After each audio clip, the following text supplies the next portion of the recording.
Well, Congressman, I'll go ahead and first just have you introduce yourself. Sure, Barry Moore, Alabama O2. And Congressman Moore, for your home state of Alabama, what is the critical issue as it relates to energy, and what do the people of your state want to see when it comes to America achieving energy independence? Well, the critical thing is just being able to pay your bills. I mean, you got American people in my district, everyday working people who are trying to get to work, and they're having to buy gas and pay $1 or more gallon now than they did when Biden came into office. And so, it's just the energy policy that the Biden administration has sort of put on us is, he shut down the Keystone Pipeline day one, killing 12,000 American jobs, 8,000 union jobs.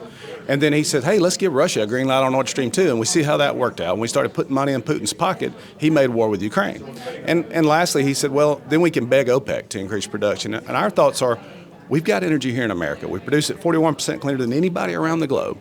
So if it's really about clean energy and controlling the environment, why on earth would we put Americans last? But it seems like this administration, time and time again, and many of us just scratch our heads, why do we put America always last? And it's a narrative that does not help the American people. And honestly, the message is that we can produce clean energy here, and it helps our economy, and it makes us more safe around the globe when we control the numbers rather than, say, OPEC or some of those folks.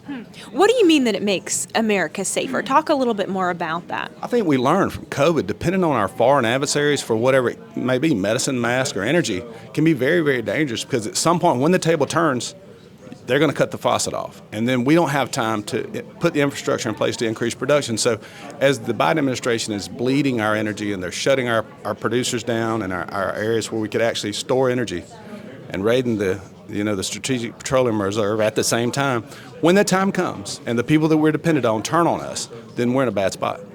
So on Thursday, the House is voting on a bill called H.R. 1, or the Lower Energy Cost Act. Explain what exactly this bill would do to address some of these issues. Well, it allows us to bring production back to America, and it doesn't villainize production locally.